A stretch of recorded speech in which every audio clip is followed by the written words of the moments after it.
item on the agenda.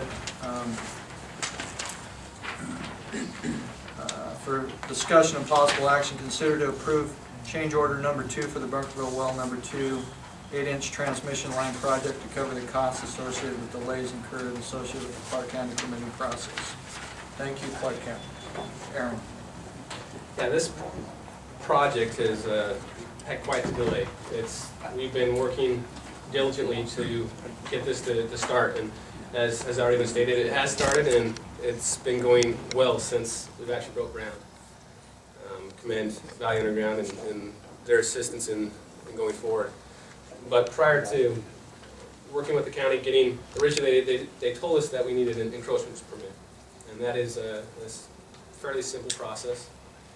And with that in mind, the district went out to bid and awarded that bid, and once a contractor went to pull the encroachment permit, the county wouldn't change then and stated required an off-site permit, which is more detailed and requires more time. And from that point on, though, Bones and Collins, Valley Underground, the district all worked into getting that off-site permit pulled as fast as we could. We even ended up talking to Tom Collins for assistance and got that moving. Actually, started moving it forward from that point on. But it took 9 weeks from the time we started it to the time it was finally permitted. And that's specifically what, from my understanding, and I believe Valley Underground, Tony Cornelius, and then also Joel Andrews with Bones and Collins is here, if you have questions as well from them. But Valley Underground submitted a change order, I think it was May 19th, requesting really, I think there's 3 areas that are being looked at. The county also asked for additional asphalt to be replaced. And Valley Underground, after discussion with the district, has assisted in minimizing the amount of asphalt needed to be replaced by going off in the shoulder more than originally was in the bid scope to do. And so, I noticed that. Originally the bid scope requested 14,500 square feet of asphalt replaced. And then with the county changing it to additional, it would have been about 26,000 square feet of asphalt. Well, with assistance of Tony, we reduced it down to 9,800, I believe. So that's been a substantial savings, about $15,000. But then, since the county required an additional width to be replaced, how Valley Underground is going to patch that didn't require a paver to do it. With the additional width, now it requires a paver. So that's a substantial change from originally what was going to be required. And then the delay is what Tony's asking to cover as well. In discussion with him, originally it was wanting the whole 9 weeks. Well, so you need to factor in that even the encroachment permit would have took time as well. It could take up to 2 weeks. And so reduce it down to 7 weeks. And so that's a process of what's been discussed in the so. You have additional questions for me, or if I may, I would believe Tony or Joe would take questions as well. So, What was your recommendation on this, Aaron? after going through this whole process with them, everything's been out. The reason this change order is here is because the change of what the county required us to do. Everyone has been in good faith trying to work towards that, but we can't really pin the cost on the county. I mean, they're not going to pay it. Could. We could, but they're not going to assist us. They should pave that road and get some economy of scale while we're patching it. Right. I know how the county is to work with. Aaron, how much of that cost was created by the delay in time, the county taking 9 weeks to give it a simple permit? I think it was about a little over $18,000 is specifically due with the overhead of Valley Underground, meaning that they had a bond out on this project and couldn't go out and do other projects until they completed this. So the specific cost, I mean, the delay would be, you tie that to, in my opinion, the cost of the labor that's just sitting there. But then additional cost of, I think it's a little over $3,000 is specifically with the additional asphalt that the county requested that we do. We talked to Commissioner Collins about that specifically, about the amount of time it took to get that, how much that may have cost. I mean, it came up conversation, not since this change order came into play. We wouldn't address discuss that with him on that, but ultimately, I guess the additional asphalt is what physically is going to go on for the district, and then the delay would be that 7 weeks of labor.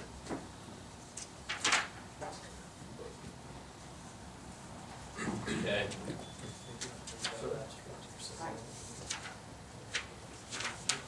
You got anything to add, you wanna add to that, Tony?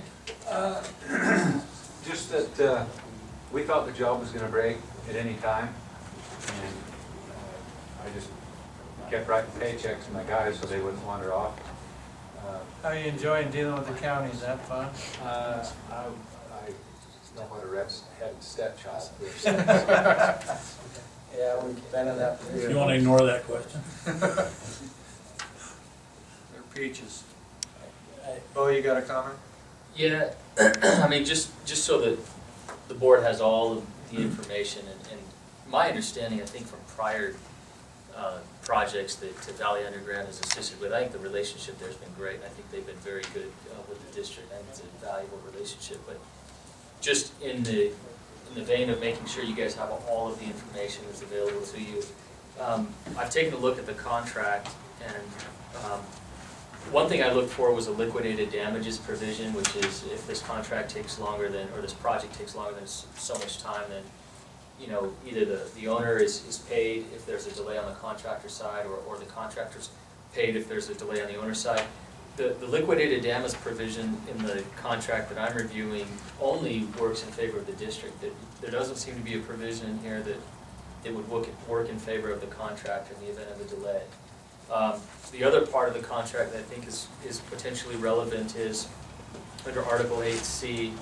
It says contractor is familiar with and is satisfied as to all federal, state, and local laws and regulations that may affect cost, progress, and performance of the work. It's possible someone could say that, you know, there was some obligation on the contractor's part to make sure that permitting process was all looked into in advance. I'm not suggesting that that's in reality the case. I just want you guys. Wasn't the scope of work changed? I don't know if the scope of work was changed. I think it was more of an issue that the county required additional permitting than what I think all parties may have understood.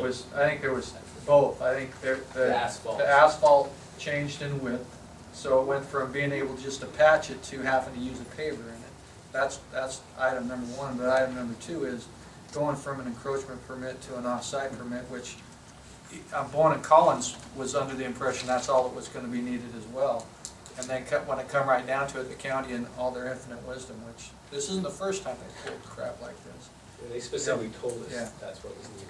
Yeah, so I think that's right, that it is both of those. And I'm not in any way suggesting the board needs to take a hardline stance here or should. That's really your guys' decision to make. I just want you guys to be aware of all the points of view that are out there.